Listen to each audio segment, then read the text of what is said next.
आज की सभा के आदरणीय अध्यक्ष जी और मेरे ग्राम के सभी सम्मानित बुज़ुर्गों, नौजवान दोस्तों और साथ में चुगामे से आए हुए सभी आसपास के गांव के सम्मानित बुज़ुर्गों और दोस्तों, साथियों, सबसे पहले तो मैं आप सभी का आभार प्रकट करता हूं और आपको धन्यवाद देता हूं कि आप इस देहरादून हाईवे से अपने गांव को उतरने के लिए और गांव से इस हाईवे पे चढ़ने के लिए रास्ता मांग रहे हैं।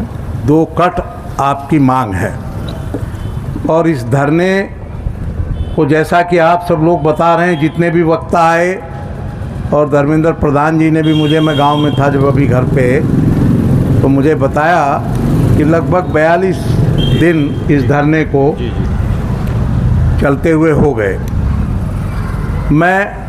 क्योंकि आप इतनी मेहनत इतने दिन से कर रहे हैं, तो इसलिए मैं आप सभी को धन्यवाद भी देता हूं और आपका आभार भी प्रकट करता हूं कि आप एक अच्छे काम के लिए इतनी मेहनत कर रहे हैं और इतने दिन से इस धरने को चला रहे हैं।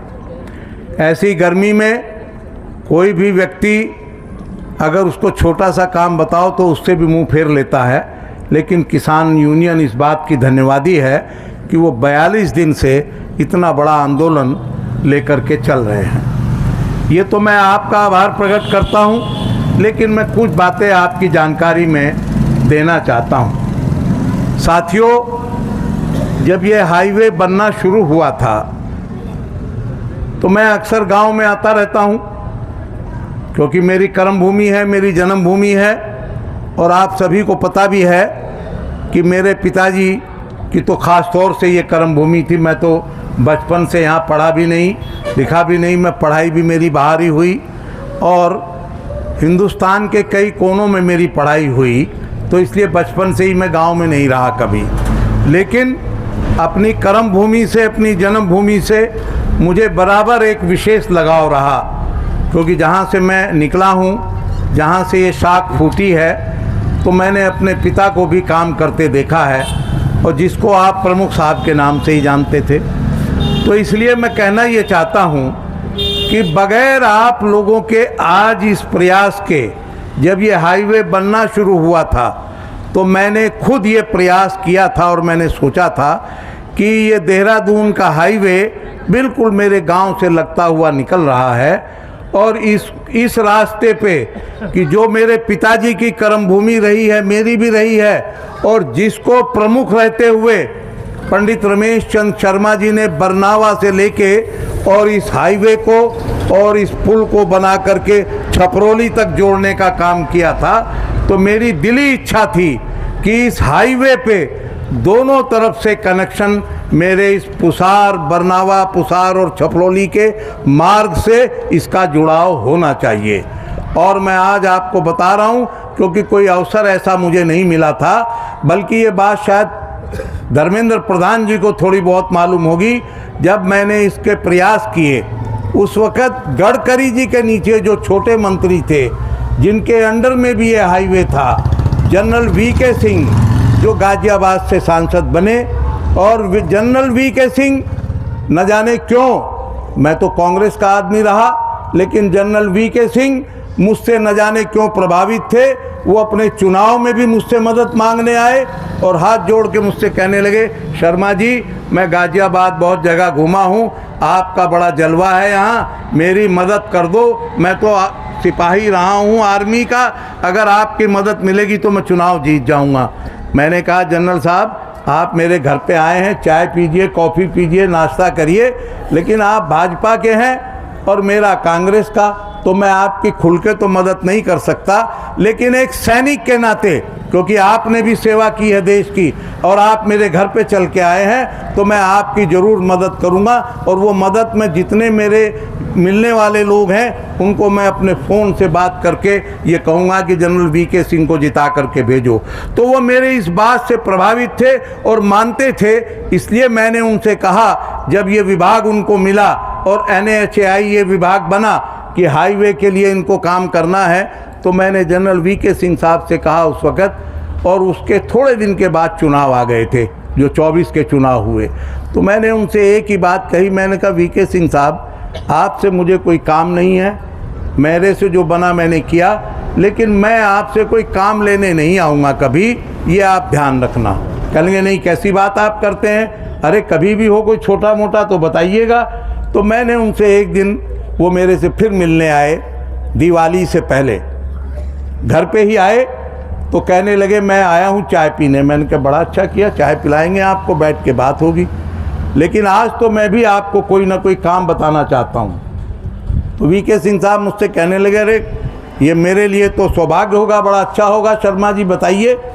मैंने कहा बस मेरा एक ही काम है, और मेरा व्यक्तिगत काम भी नहीं है। मैंने कहा मैं फलां गांव का रहने वाला हूं, मैं विधायक गाजियाबाद से हूं, ये बात एक अलग है, लेकिन मेरी कर्म भूमि है, गांव पड़ता है गांगनौली। और मैंने कहा मेरे पिताजी 25 साल वहां प्रमुख रहे हैं उस क्षेत्र में, और मैंने कहा उन्होंने जो बन सका अपने दौर में एक एक गांव को सड़कों से, मार्गों से जुड़वाया। बड़े बड़े खांचों में, मैं छोटा था मैं भी निकला हूं। किशनपुर बराल से आओ तो 8 किलोमीटर पैदल, और पुसार की तरफ से आओ बुढ़ाना रोड से तो भी 8-9 किलोमीटर पैदल दगड़ों में आते थे। तो मैंने कहा आज वो इलाका विकास कर रहा है, और पिताजी हमारे हमसे कहने लगे जब हम विधायक बने, इसलिए मैं लंबी बात आपसे कर रहा हूँ कि भाई के तुम आजकल विधायक हो और कांग्रेस की सरकार है, मैं तुम्हें एक चिट्ठी दे रहा हूँ, मुझसे कहने लगे, और तुम मुख्यमंत्री से अपने गांव का पुल मंजूर कराओ। तो हम लोग तो वो बताना चाहते हैं, मैं कोई एहसान किसी पर नहीं रख रहा हूँ, मेरा गांव है ये, इसलिए हमने मुख्यमंत्री नारायण दत्त तिवारी से एक ही बात कही। मैं इसलिए कहना चाहता हूँ, आज की सरकारें काम नहीं करना चाहती, लेकिन मैंने उनसे एक बात कही। मैंने कहा तिवारी जी, मैं जब अपने गाँव को जाता हूँ, विधायक तो गाजियाबाद से हूँ, लेकिन अपने गाँव जाता हूँ तो 7 किलोमीटर पैदल जाता हूँ, किशनपुर बिलाल से और गांगनौली तक, और अगर दूसरे रास्ते से जाऊं पुसार की तरफ से तो 8-9 किलोमीटर कम से कम जाना होगा पैदल, इतने गहरे दगड़े हैं। तो मैंने कहा क्या मैं इतना भी हकदार नहीं हूं कि इस सरकार से एक पुल मुझे मेरे गांव के लिए मिले? तो मुख्यमंत्री कहने लगे, अरे कुंवर साहब, मुझे वो कुंवर साहब कहते थे, आपने आज से पहले तो कभी कहा नहीं, आज आप मुझसे कह रहे हैं अभी लाइए, कुछ लिख के लाए हैं। मैंने कहा मैं तो लिख के लाया ही हूँ, लेकिन मेरे पिताजी ने आपके नाम चिट्ठी दी है, और उन्होंने कहा है कि तिवारी जी को कहो, अन्यथा हम कोई और काम उनको नहीं बताएंगे, लेकिन ये हमारे गांव का काम होना चाहिए। मैंने उसके साथ चिट्ठी दी, और 1 मिनट में तिवारी जी ने आदेश किया और इस पुल को स्वीकृत किया और पैसा दिया, और उसके बाद पिताजी लगे रहे और ये मार्ग बना। आज आप देख रहे हैं कितनी बड़ी बड़ी गाड़ी दौड़ रही है इस रास्ते पे। तो विकास का मतलब तो ये होता है। तो मैं कहना ये चाह रहा था आपसे कि हमसे तो जो बन पड़ा, किसी की ज़रूरत नहीं पड़ी आंदोलन की भी, हम जो कर सके हमने किया, और इसके लिए भी मैं आपको बताना इसलिए चाह रहा हूँ कि आज धरने पे बैठे हैं आप लोग, इतनी मेहनत कर रहे हैं, और इत्तेफाक से मुझे भी गांव में आने के बाद ही इस बात का पता चला। पूरी तरीके से प्रधान जी से बात हुई तो उन्होंने एक दिन बताया मुझे फ़ोन पे कि हम धरने पे बैठे हैं। तो मैंने कहा मैं भी गाँव आ रहा हूँ, तो आज मैं इसीलिए आया। तो मैं आपको बताना चाहता हूँ, वीके सिंह साहब फिर चुनाव आ गए, उनका किया हुआ काम वो वहीं का वहीं रुक गया। तो मैंने फिर भी ये प्रयास किया कि मैं अपना प्रयास खुद ये करके देखूं। तो NHAI का, अगर धर्मेंद्र जी आप लोग गए होंगे, ये वहाँ अक्षरधाम के बाहर पुल के नीचे इनका ऑफिस है, वहाँ पर जो इनके बड़े अधिकारी बैठते हैं। मैं अपनी गाड़ी उठाई और मैं वहाँ जा कर के उनसे मिला। मैंने अपना परिचय देकर कार्ड भिजवाया, तो उन्होंने तुरंत बुलाया कि नहीं आइए शर्मा जी। मैंने कहा भाई वहाँ का मसला ये है, दून एक्सप्रेसवे बन रहा है, तो ऐसे ऐसे वहाँ एक मार्ग टच करेगा जो कि बरनावा से लेकर छपरौली जाता है, मुख्य मार्ग है वो उस क्षेत्र का, और बहुत बड़ा किसानी का काम होता है उस एरिया में, बड़े बड़े किसान हैं। तो मैंने कहा हम चाहते हैं कि वहाँ पे कट बनना चाहिए। तो मुझसे उन्होंने कहा कि शर्मा जी ये हमारे हाथ में नहीं है, करेंगे तो मंत्री जी, लेकिन फिर भी इसका जो ऑफिस है बागपत में एक अलग खुला हुआ है, जो वहाँ का ऑफिस है। तो मैं फिर गाजियाबाद से गाड़ी लेके मैं बागपत आया, और मेरे साथ 2-3 लोग जैसे अभी साथ हैं ऐसे ही थे। मैं बागपत, उनसे मैंने यहाँ बैठ के बात की, उन्होंने भी मुझे यही कहा, नक्शा फैलाया और मुझे पूरा फैला के दिखाया कि कट देहरादून तक जो स्वीकृत हैं 4 या 5 कट इस पे शर्मा जी हैं और हमारे हाथ में नहीं है। हम माफ़ी चाहते हैं आपसे, हम इसमें कुछ नहीं कर पाएंगे। आप ये मार्ग बनना शुरू हुआ, आप मंत्री जी से इसके आदेश करवा दीजिए तो हम आपको, यहाँ भी हमें कोई आपत्ति नहीं है। मैंने कहा यार मेरा गांव है, मेरे गांव के लिए तो एक कट बनाओ। मैंने उनसे जो कह सकता था मैंने कहा और उन्होंने जब हाथ खड़े कर दिए तो मैंने फिर यही प्रयास किया। जनरल साहब तो गवर्नर होकर चले गए, तो मैंने कहा गडकरी जी से ही मिले बगैर ये काम नहीं होगा। तो आप हैरान होंगे कि मैं चिट्ठी भी बनी रखी है मुझ पे, लेकिन मैं गडकरी जी का टाइम मैंने 4-5 बार मांगा, अभी तक उनके पीए ने कोई टाइम मुझे नहीं दिया। मुझे तो नहीं मालूम था कि आप लोग धरने पे बैठे हैं, लेकिन मैं अपनी कर्म भूमि की वजह से, अपने गांव की वजह से मैं अपना प्रयास ये मैं बराबर करता रहा। और आज भी मैं प्रधान जी से यही कह रहा था, धर्मेंद्र जी से, कि मैं ये सोच रहा हूँ कि किसी दिन स्वयं गाड़ी उठा के उनके ऑफिस में ही जा बैठूँ और अपना कार्ड भेजूँ कि मैं आया हूँ फलां। तो बेशर्माई यही होगी कि वो फिर कुछ ना कुछ 2-4 मिनट तो मिलेगा। तो मैंने कहा मैं अपने प्रयास से ये कोशिश करना चाहता हूँ, मैं कोई एहसान के तौर पे बात नहीं कर रहा हूँ, मैं स्वयं इंटरेस्टेड हूँ, खुद दिलचस्पी है मेरी इसमें कि मैं चाहता हूँ कि गडकरी जी, क्या मैंने भी 50 साल इस देश की सेवा में चाहे कांग्रेस की पार्टी में ही दिए हों, लेकिन आम तौर पे तो लोकतंत्र में जनता की ही सेवा है, चाहे आप बीजेपी में हो, चाहे आप लोक दल में हो, चाहे आप कांग्रेस में हो। लेकिन लोकतंत्र में वही सफल नेता है, वही नेता सही मायने में है जो जनता की बात सुने और जनता को सड़कों पे ना दौड़ाए और जनता को गली गली में घूमने ना दिया जाए। नेता वो है जिसकी कलम से, एक कलम की ताकत उसकी ये होनी चाहिए कि आप लोगों को धरने की जरूरत नहीं, आपको आंदोलन की जरूरत नहीं, ये आपकी मांग है, अपने घर बैठो मैं खुद करके लाऊंगा इसको। वो नेता होता है, मेरी समझ से परे है आज के नेता करना क्या चाहते हैं। इस क्षेत्र में विधायक नहीं है कोई, इस क्षेत्र में सांसद नहीं है कोई, इस क्षेत्र में बड़े बड़े नेता आप जिता के भेजते रहे हैं। मुझे एक का तो काम बताइए जो यहां आपकी तरफ करवट भी लेता हो, और जब वोट मांगने का वक्त आता है तो क्या होता है, तब हम और आप बह जाते हैं। हम धर्म में, जाति में, बिरादरी में, आखिर हम लोकतंत्र को कहां ले जाना चाहते हैं, ये जनता को भी समझना होगा। मैं आज की आपके माध्यम से कह रहा हूं, आज की जो पाखंडी सरकार, चाहे केंद्र में हो चाहे उत्तर प्रदेश में हो, आज ये हमको धर्मों में, जातियों में, बिरादरियों में, मंदिर मस्जिद में लड़ाना चाहती है, लेकिन विकास के नाम पे हमको एक कट नहीं मिल सकता। शर्म आनी चाहिए केंद्र की सरकार को और प्रदेश की सरकार को कि 42 दिन हमारे किसानों को धरने पे बैठे हो गए। शर्म की बात है देश के लिए। मैंने तो वो दौर भी देखा जब पंजाब के किसान और हमारे राकेश टिकैत जी, मैं मिला था उस बीच में, गाजियाबाद धरने पे बैठे रहे, मैं भी उनके मदद करने के लिए या सहयोग करने के लिए, जबकि मैं भी कांग्रेसी था, लेकिन मैं गया अपने क्षेत्र के नाते और वहाँ सैकड़ों लोगों को ले जाके साथ में धरने पे बिठाया मैंने, उसमें भी गाजियाबाद में भी। लेकिन क्यों कि हम भी किसान के परिवार से आते हैं, मेरे यहाँ भी खेती होती है, मेरे यहाँ भी किसानी होती है।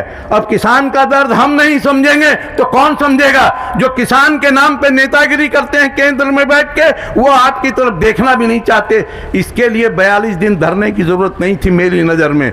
मैं अपनी सोच आपके सामने कह रहा हूँ। शर्म आनी चाहिए इन नेताओं को जो वहाँ एसी में बैठे हैं कि आप यहाँ धूप में और गर्मी में तड़प रहे हैं, प्यासे भी बैठे हैं, आपका ब्लड टेस्ट होता है, ब्लड शुगर बढ़ गई या घट गई, आप धरने पे। हमारे लिए भी बड़ी शर्म की बात है साथियों। ये धरना आपका, मैं आपको फिर दिल से बधाई देना चाहता हूँ, आपको बधाई देना चाहता हूँ कि आप इस गर्मी में भी आप यहाँ बैठे हैं और अपनी जायज़ मांग के लिए आप बैठे हैं। आप वाकई में, मैं कहना चाहता हूँ, नेक नियत मंजिल आसान।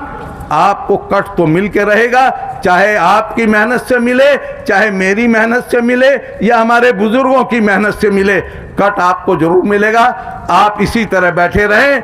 जो शास्त्री जी ने आपको कहा था, लाल बहादुर शास्त्री ने जवान के साथ में किसान को जोड़ा था, मैं कहना चाहता हूं वो बड़े नेता आज देश में नहीं है। आज तो टुच्चे बिठा दिए देश की जनता ने, टुच्चे। मैं गुजरात का बहुत दिन प्रभारी रहा हूं। जब मोदी जी 15 साल वहां पहली बार मुख्यमंत्री बने, दंगे करा के मुख्यमंत्री बने थे। मैं क्या कहूँ आपके, मैंने वो पीड़ा देखी है, घर जलते हुए देखे हैं। मैं गुजरात का इंचार्ज था, मुझे उस वक्त सोनिया गांधी ने गुजरात, तमिलनाडु, मुझे राजस्थान, गोवा, ये बड़े बड़े प्रांत, महाराष्ट्र मेरे पास थे।